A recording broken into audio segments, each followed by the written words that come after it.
Alright, for student video number 4, for the first problem we have to integrate 4 plus e to the 5x over e to the 3x dx. So for this problem, your first step is to split it into two fractions.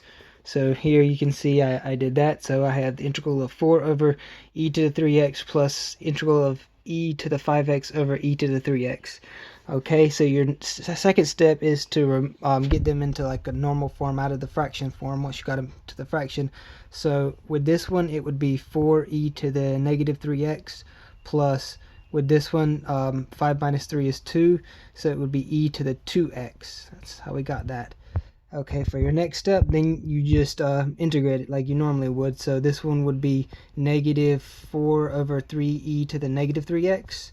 And this one, e to the 2x would integrate to 1 over 2 e to the 2x plus, and that's your last step, is you add your constant plus c. So your end result is negative 4 to the 3e to the negative 3x plus 1 over 2e to the 2x plus c. Alright, so your next problem is to integrate 3xe to the 7x dx. So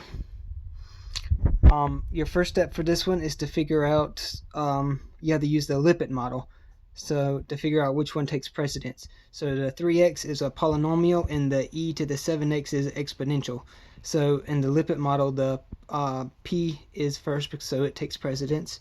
So you get your u, which is 3x, and then you take your derivative, which is 3, and then your dv is going to be e to the 7x, and then you take the antiderivative of that one and you get 1 over 7 e to the 7x plus c.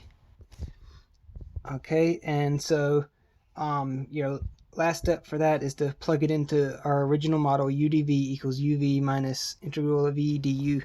So when you do that, you get 3x to the 1/7 e to the 7x minus the integral of 1 over 7 e to the 7x times 3.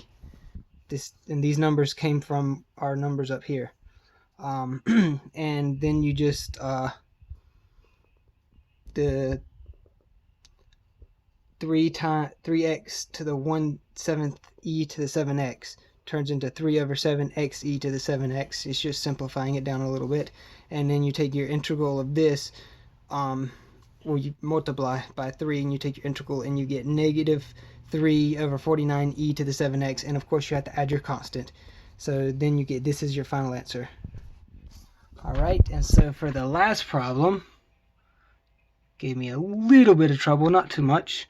You have to integrate sine of 7x times cosine of 3x dx. So this one, you look and you have to make sure, you have to see if one of them is have an odd degree, and if there is an odd degree, which there is, you keep one and you substitute the rest. So I chose the 3, the cos 3x. So what I get is sine of 7x, that's from your original problem, times cosine squared x times cosine. Okay, and so next you use your Pythagorean identity of cos 2x equals 1 minus sine 2x. So you keep your original sine 7x, and then you have the cos 2x turn into 1 minus sine 2x, and then of course you keep your cos x. Okay, and so for your next step, I went ahead and took the sine of 7x that I moved to the I moved that sine to the 7x to the outside, and I went ahead and multiplied it by this because it makes it easier later on. So once you distribute, you get cos of x, and then sine of 7x, that really goes with the 1, minus sine of 9x, sine of 7x plus sine of 2x. The 2 plus 7 gets 9.